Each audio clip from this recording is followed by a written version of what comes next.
Hello, everyone. My name is Mirna, and on behalf of the Mindalia TV team, welcome to Mindalia live streaming, where thousands of people around the world gather daily to see the lectures and interviews organized by Mindalia TV. Today with us, Angel Ribo, CEO, consultant, TV host, international public speaker, and president of the Wisdom for Kids Foundation, is co-hosting with our dear Sunny Chayes. Sunny is not only the host of this show, but she is also the host of ABC Solutionary Sundays. She is the feature writer and chief strategist for Whole Lifetimes magazine, the longest running conscious life magazine in America. Sunny is also a producer, a moderator, and a mythbuster, among many other great things. But before starting with them, we want to remind you that Mindalia's mission is to share information that can help raise the level of consciousness around the world, and you can help us by subscribing to our channel, leaving us a positive comment on this video, or sharing it with someone that you know that is going to benefit of the content that we're going to be talking here today. Also, while we are live streaming, we have the active chat, and through there you can enter your questions. We also want you to collaborate with Mindalia, bring in your own valuable content. And for that, you can go to our website. On the top, you're going to find a link that says Collaborate with Mindalia. That link is going to take you to a form that you can fill out, and our technical team will be getting in contact with you.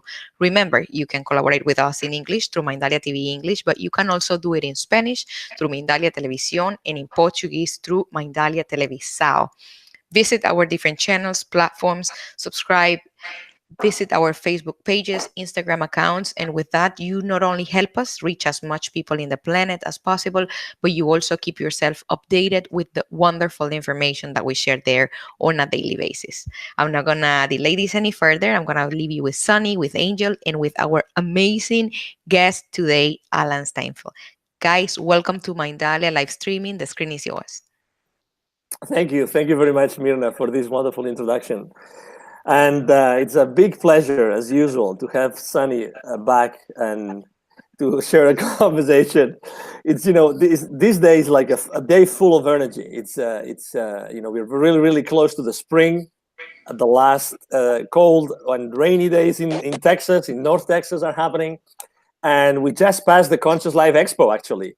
And I think that you actually attended. You were there, right, Sunny? Welcome back to Mindalia. I was there, and Myrna actually flew in, and we had the best time. We were everywhere. I was sort of there supporting Whole Life Times with Gina Salvati and doing all that fun stuff. And Marianne Williamson opened up Friday night speaking about her run for the presidency and sort of sacred politics, which of course, is very dear to my heart. And, really what happened to me, though, Angel, to be honest with you, and that's why I'm so excited about the guests that we're having today, is I just got kind of exhausted with a lot of talking. And I just felt like I'm always like, enough with the talking and let's take it to the streets. That's been my mantra for a long time.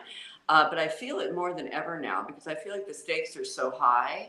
And just, a lot of chatting and talking and, having us talk to our choir. I'm just enough already. I'm tired of it. So I want to bring it into our lives in a much more meaningful way, like really like sacred activism, but in everything that we do all the time, how we are with our nature. I'm writing an article coming up about the environment, and I was thinking, I'm just tired of talking about how we shouldn't use straws and we shouldn't use plastic. It's like, can we get underneath that story and understand the sacredness of everything and getting over our kind of, pompous way in our life that we've sort of moved through in our kind of entitled way that we live. It just makes me cry when I think of it. So I just want to get under those stories and get to the connection everywhere. So that sort of was my takeaway from Conscious Life Expo. I was like, enough already. Let's take it to the streets. Let's take it to ourselves. Let's take it to our action. So that's my takeaway from Conscious Life Expo this year. And one of the things I like the most about you is that you actually practice without knowing, because we've never had this conversation before, but without knowing, you are applying one of my number one rules that I teach my clients, my CEO clients, which is take imperfect action now. Take imperfect action now, regardless of, the perfection that you're trying to put around everything that you're trying to do, because maybe you're looking for the approval of everybody else. You really don't need that approval. You just need to do something and just have to focus your energy on achieving something. And in this case, as you were saying, in connecting. So I love Nice. that. Actually, Michael Bernard Beckwith, who we know and love, one of his theme, I think it was for last month, was just begin. And I thought, I just dig that so much. It's like, yeah, let's just get going already. Enough with wait, like you say, enough with waiting. I mean, and the stakes are so high right now. We don't have really the time to wait anymore. And a friend of mine who's staying with me was going through a liver cleanse with her boyfriend, and she was saying that she was getting all this information from this person, I forgot his name right now, but who downloads the health information, the medical information, or the body information. And he was saying, the medical group is great, but if we sit around and wait for them to discover this stuff, yikes. So I said, yeah, this is so bitchin'. Like, let's just get the information, get going, and it makes sense. Like, drink celery juice every day. I mean, whether you know the science behind it or not, it just makes sense. It turns out it's amazing for your liver. And that's, sort of the, how do I say, the sense of, that's the well-being kind of, area in our body for, for so many things. So it's like, let's just take care of our liver. Come on, let's just do it. Let's not wait. And why not? And that's my second. Let's not wait to find out that our liver's in trouble. Let's do it ahead of time. That's my second favorite advice is why not? What's the thing? What's going to happen if you do that? And I mean, it doesn't work. In the case, it didn't work. But again, we're trying always to have the approval from so many people to do so many things in our lives. Trust that it's right. Trust that it's right, or it's the better right, or it's the best right. And the time has come for, like you say, let's get in it. And so, for getting in it, shall we bring on our guest? May I give him a quick introduction, and let's bring on Alan, because we're getting to it and doing it. We're going to practice what we preach here. I want to introduce somebody who is, I'll just say his name, Alan Steinfeld, and he is a very, very respected and loved person in our community. So those who don't know about him, of course, after this show, you will know about him. And then do check out his YouTubes and everything, because he has this incredible show in New York. He's in New York, and it's called New Realities, and it's got a huge following, if I might say.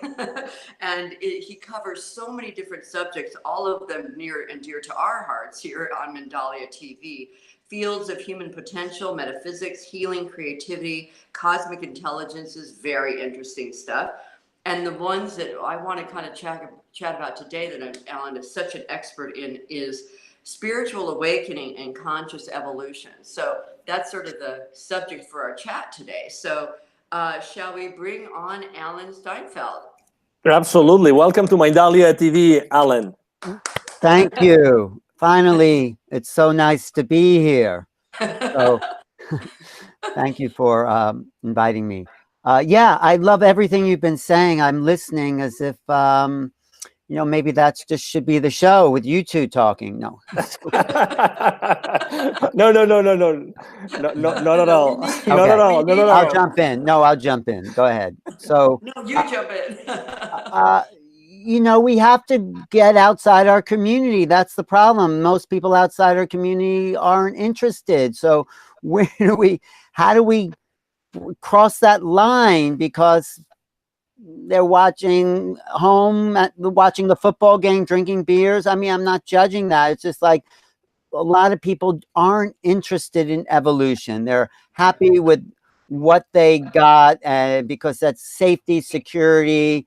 And they've been, if you watch fear on the television or wherever, if that's coming to you, you're going to want your safety and security more. So, it's so deep, the real truth that we need to get to of who we are as human beings. That's the key. Who are we really? What is the purpose of this incarnational experience? And if we don't know that, then everything will be superficial. Life is meaningless. We can destroy the planet because it's all a big accident anyway. So there's education that has to happen first, and that has to be widespread. And we have to break out of the dogmas of the past. So. And what would you say that that is not taught? Why, let's say, why kids do not start being taught this in the schools? Well, that's the big question. And I think the obvious answer, that education needs to feed the corporate system, right? It's if you're taking 12 years and all you know how to do is sit behind a desk, and then you go to college and postgrad and you're still sitting behind the desk, all you can do sort of when you graduate is sit behind a desk and be an accountant or a lawyer, something that feeds the system.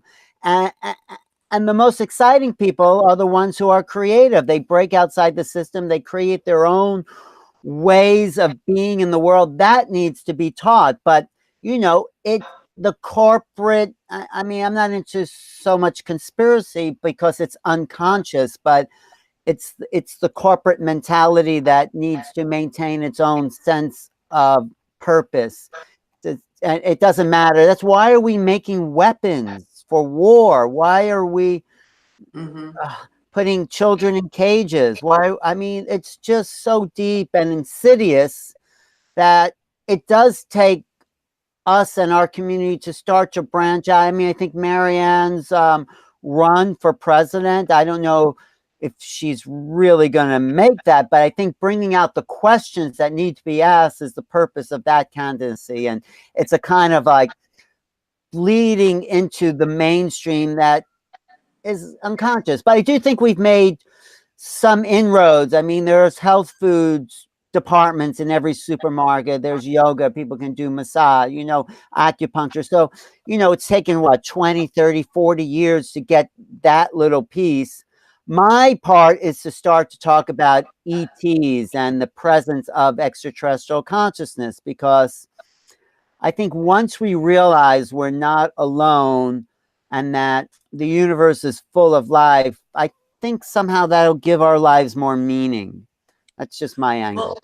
Well, a couple of things I want to say to that. And yes. The good news is that in the education world, like you were asking that question, Angel, luckily there are, I mean, you have younger kids than I do, but I've been watching, I'm very interested in the educational system for many, many years. And it is opening up, and it isn't everywhere, but people are understanding at least that the idea that our education is sort of 150 years old, and the kids don't pick strawberries in the summer anymore. Like, they don't need the whole system that we have, putting kids in a box, sitting in a desk that's square, with everything being square. Nothing is natural. Everything in nature, nothing in nature is a square or a straight line even.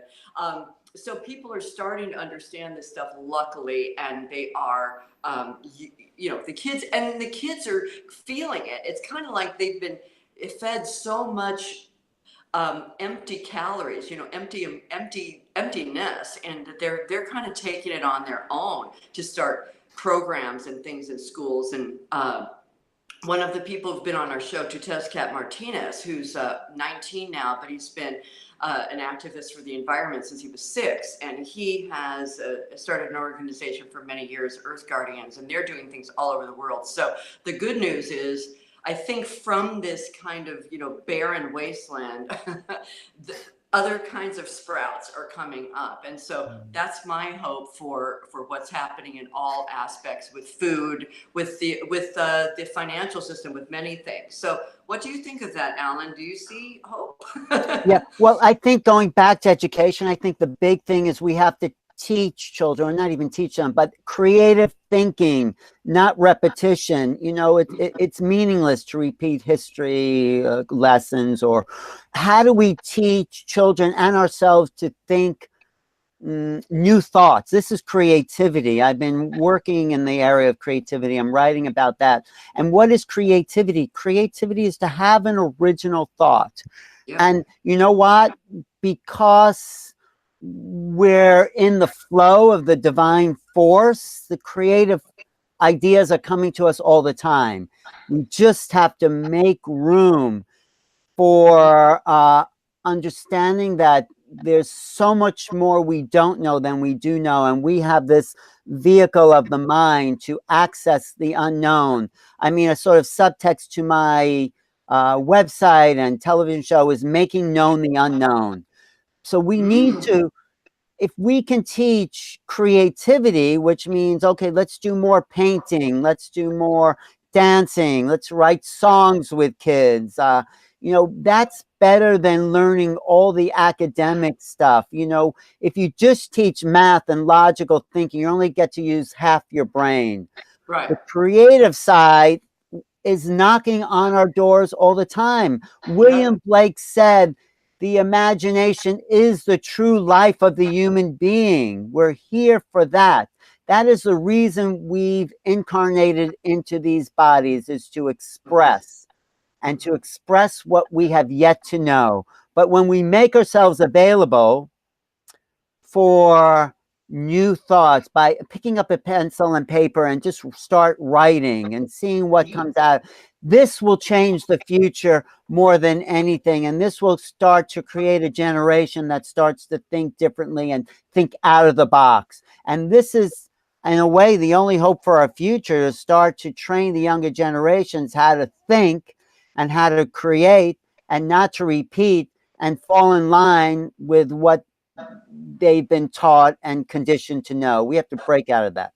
Right, and I would even, if I may, even up-level that a little bit to say, even from training to allowing, because I think it's all there, and it's just a matter. I mean, I see it with 3-year-olds, I see it with 12-year-olds. You know, where if we just allow it, you know, it's there. It's like you're saying, it's ready to come right out. It's just anytime. I mean, even allowing beautiful conversation with our friends. You know, if we want to all whine about things, you know, that's one thing. But if we just allow the space for newness and creativity and love and all that. So for the kids, it really is, I think, it's the allowing. And of course, part of it is the tools, you know, having a guitar or having some paint or having some dance. I mean, having some music. I mean, a bit of it is, you know, having the tools there for them and then letting them do their thing, because boy, it is there in just there are no words for what's actually coming through, as we know with the young ones. You know, there's a story about Winston Churchill and during World War II, and someone in his government said, we're going to have to cut the arts programming in order to fund the war.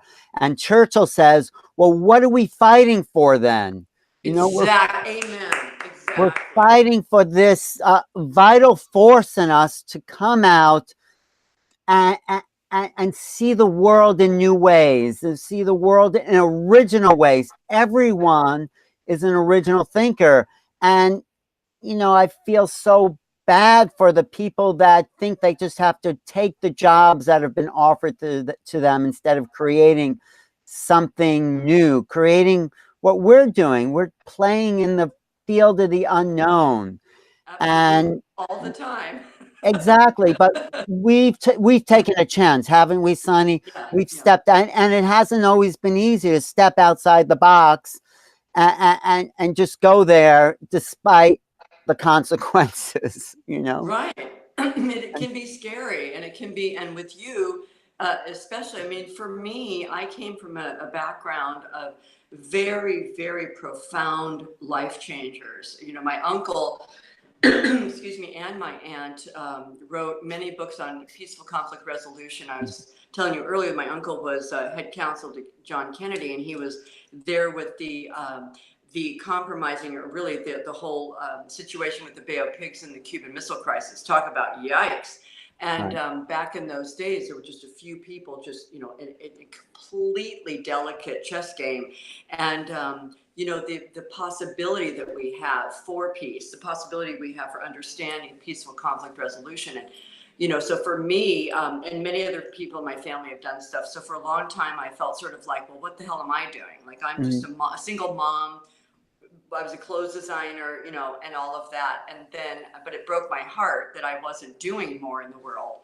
And so I felt like the time has come for me to step up. And even still, I enjoy having all the different voices coming and having us all play and having us all interact and bring something new. That's always what it's about, myth busting. So I'd love to know from you, you know, because it's so, because we do get entrenched in these old-fashioned truths, you know.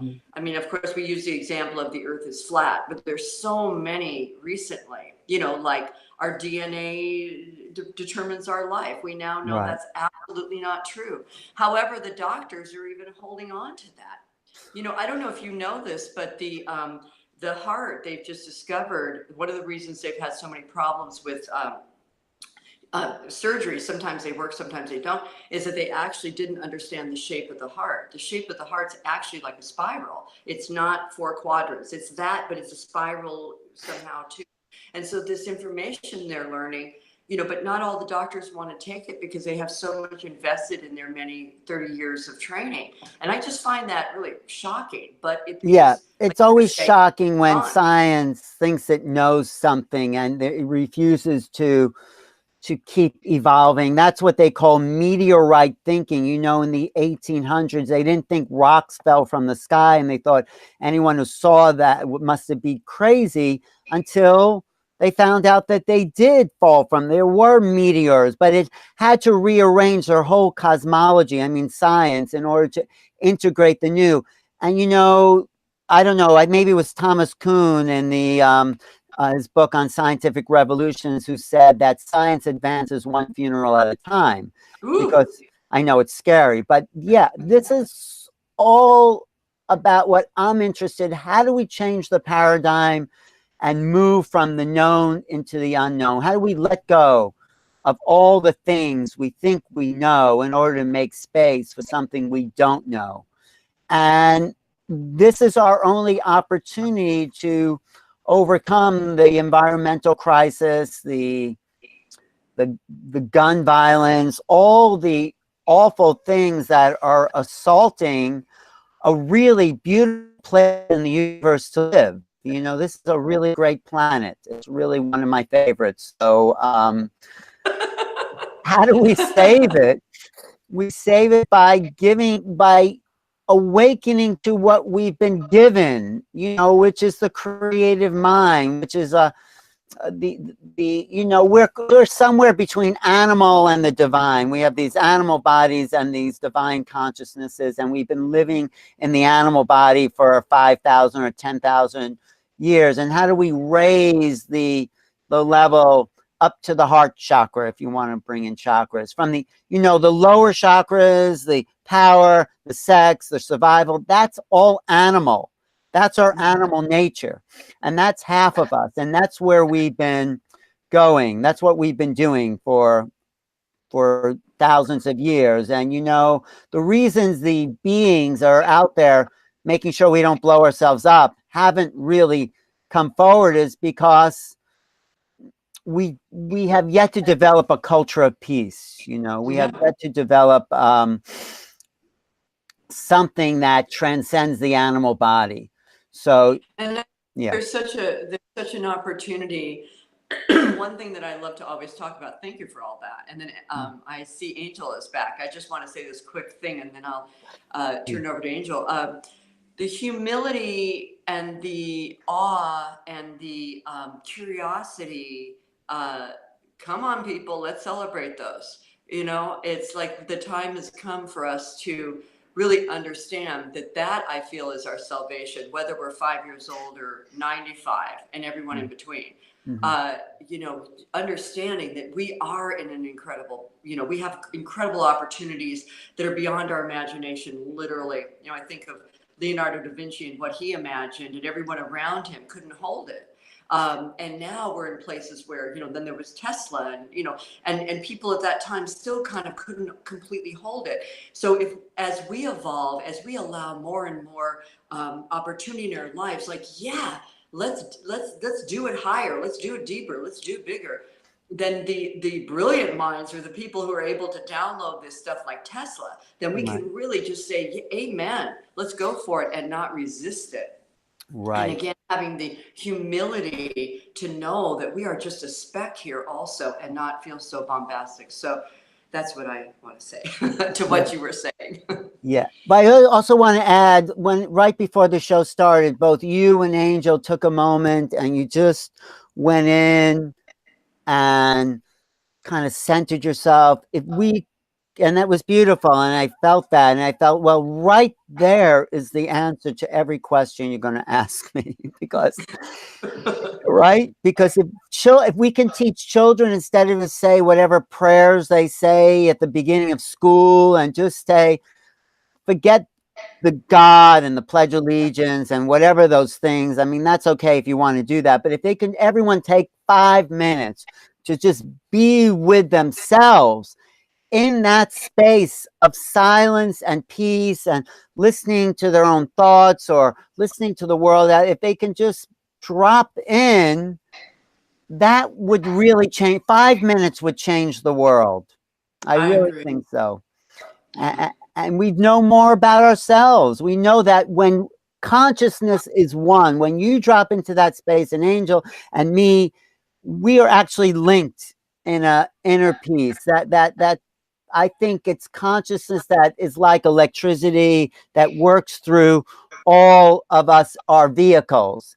But the electricity is the same. It just shows up differently. But when we drop in, I've done this in classes when I've taught classes, everyone drops in, and I've taught like adult education, and 70, 80, even 90-year-olds, they drop into this place, and there's an innocence and childlike sweetness that comes over and the room changes, the environment, the reality changes when everyone drops in. You can feel that and see it and sense it.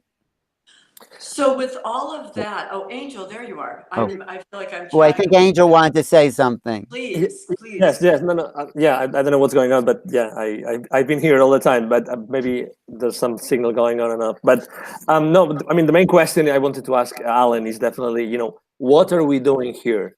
Because when sometimes people have discussions about, it can be, you mentioned religion, you mentioned many other things, but what are we doing here? What are we doing here? What are we here doing in the body on planet Earth? Why did Yes. we incarnate? Exactly. I mean, my teaching and feeling is that we incarnated for experience. Mm-hmm. We incarnated because the soul, this immortal part of us, wants to know what the 3D world is, and we want as much of the human experience as possible. We want the diversity of human experience. So once you've had an experience, once you've been angry, once you've been sad, well, you can own that experience. I'm not saying you shouldn't have those experiences, but when you go to the depth of feeling, the soul owns the experience. It says, oh, now I've been that. Now I feel how deep it is to feel. So it's not to like just have the great experiences, to have the range of expression. And then when you look at everyone, you look into their eyes and you say, yes, I've been that. I have felt that. And then when you own the human experience on all its highs and lows, then you sort of graduate. Then you can like find that next level of consciousness. But here in the 3D world, we're here to feel. That's why we're here. And what generates more feeling is creativity. Creativity is the way we can feel more of ourselves. So if you've ever listened to a song and the words just hit you, and then you realize, oh, I didn't realize that's what was going on. The expression of all of us, the art, the artistic expression, a creative expression coming from someone else helps to generate more of our sense of feeling. Even conceptual art. I was just in LA and looking at lots of conceptual art, which I never really liked before until I realized, wow, these are novel and original ideas of how to feel. So we have to encourage that, because that's why we're here. So we're here to have an experience? Oh, we're here to have an experience of feeling. It's not just an experience, but, and it's not always the same experience. People have the same relationships over and over again because they never realized that what that meant for them. So to have new and varied experiences. What were you saying, Sunny? Oh, and I didn't mean to walk up on Angel. Sorry, I didn't see you. One question that I want to ask you is, an observation and a question. When I'm talking to people, even let's say politically or something like that, what I feel that comes up for people when they get very in a position is I feel that underneath it, it is fear. It's fear of, oh, you know, if that changes, my life will change. If somebody takes, you know, if something changes politically or environmentally or something, if there's some regulation or something, it's going to take something away from me that I have. And the person may not even have that much, but whatever they do have, they're just afraid that they're going to lose it. Their rights, their ability to, you know, whatever it is, their way of life, again, with the doctors holding on to their ideas of something. So what do you think about how fear screws with us, basically? Yeah, I think fear is a propaganda mechanism to keep people in place. It's like, you know, someone telling you you're going to sin if you go outside your religion. I mean, fear will, you know, we won't cross the street, you know, there's fear, but it's not fear.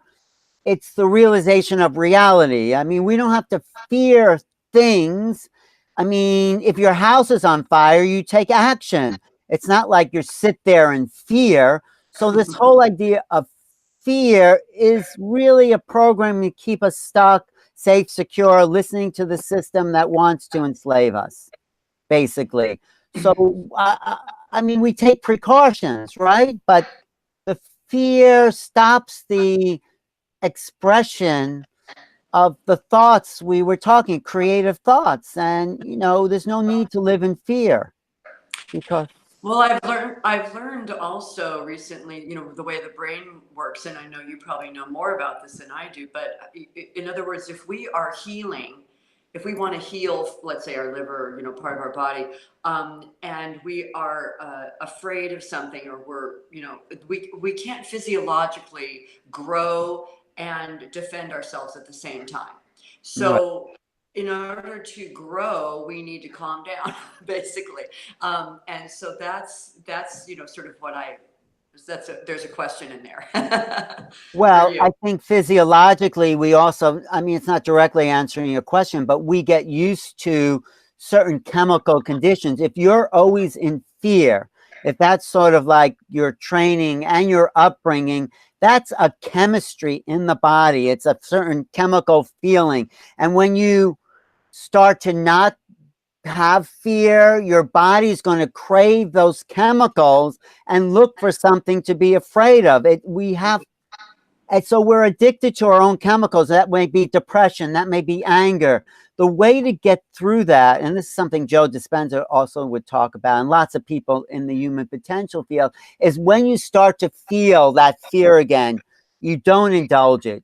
You notice it. You don't deny it. You say, oh, and you don't give it energy. Like if you're someone addicted to anger, we know that they're always looking for something to be angry about or whatever, they may feel that rising in their body and they don't enact it, and so they don't engage the chemicals again. And the chemicals, like any addiction, I'm not saying this is easy because it's so unconscious, but if you can feel your body and feel what it feels and feel its patterns, and don't give that energy, those chemicals will start to lessen and you'll be free. You'll be free of your, and that may be a 30, 40-year programming, right, Angel? What do you have to say about that?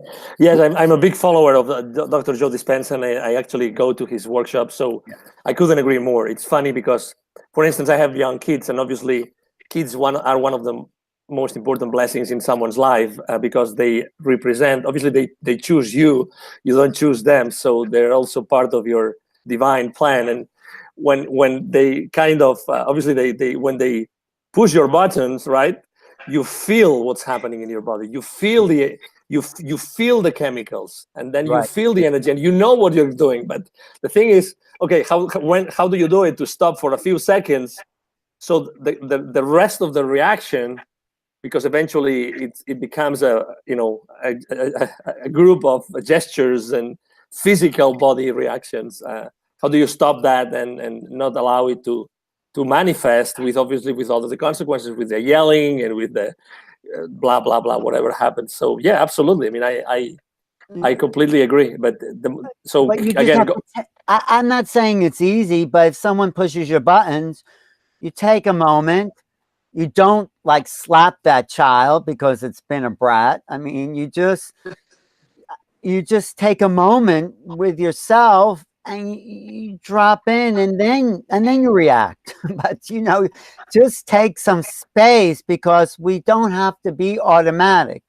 And that, you know, someone cuts us off in traffic, our first response is to say, you yell at the person. But that's why I think, like I said before, we have to be more with ourselves, more dropped in.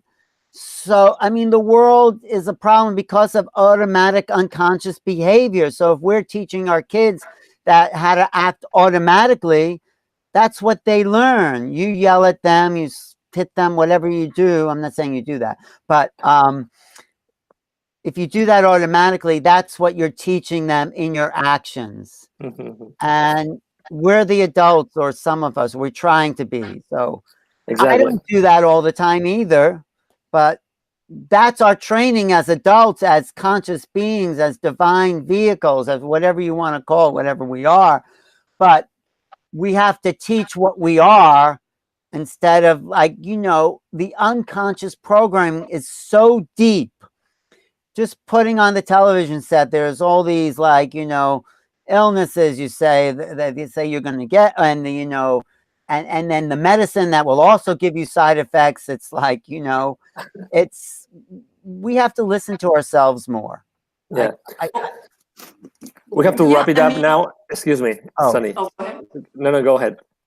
Oh, I was just going to say, and to go a little deeper with the fear thing, I feel like, again, you know, there's the things that you can be afraid of, but the deeper fear things, again, like I think of earlier, we were talking about doing new things, Alan, you and I were saying about, you know, taking the chance and stepping out. You know, there's that feeling of, you know, do we trust ourselves? Do we trust the universe? Do we trust?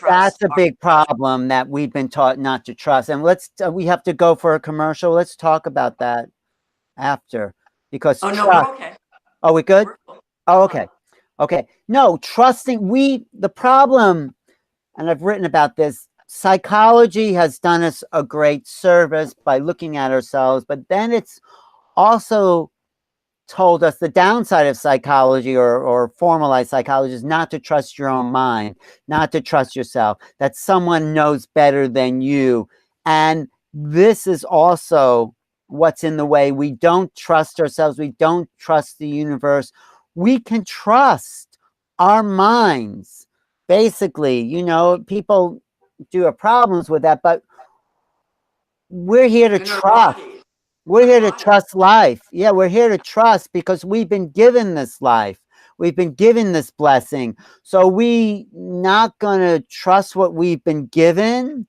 It doesn't make sense not to trust ourselves. And learning what intuition is, trusting the intuition, because your intuitive mind knows more than the logical mind, which is the program mind. The intuitive sense, you meet someone and you just like them, or you don't, but you know, trust what your mind is telling you, if you can get clear enough out of the conditioning to find that place. But psychology is now in the way of our evolution.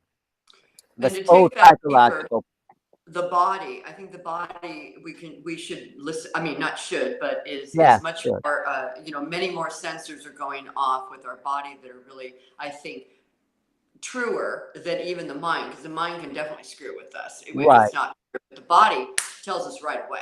This is what we have to teach children as well. We have to teach them to drop in, and what do they feel?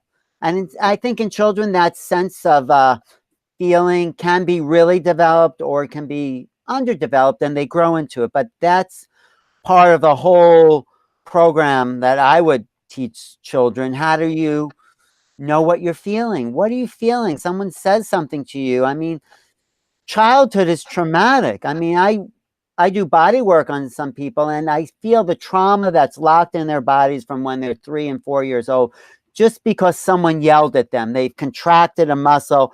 That muscle stays contracted.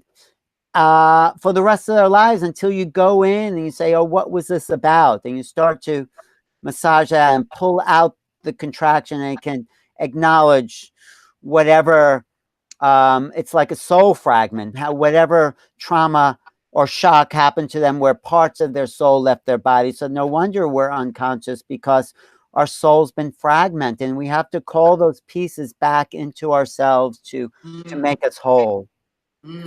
Excellent. Hey, Alan, how can we find you online? Well, my biggest platform is my YouTube channel, youtube.com/New Realities. So New Realities is the adventure into the unknown. How do we create a reality that we don't recognize, we don't know, we can't see, but yet we can sense and feel? And this again is sort of what Joe Dispenza says, but you know, we both had the same teacher, me and Joe. So we go back to that. It was part of the Ramtha school back in the 80s and 90s. Yep, And I met Joe there, actually, Joe Dispenza, when he first started to be a teacher, and he was brilliant then. He's of course evolved, but you know, the whole idea of that school and that training was, how do we make known the unknown? How do we become the creators of our reality? Excellent. So, hey, I wanted to say thank you. Thank you very much for being with us today. Are we finished? Is that it? Exactly. Time flies. Oh my God.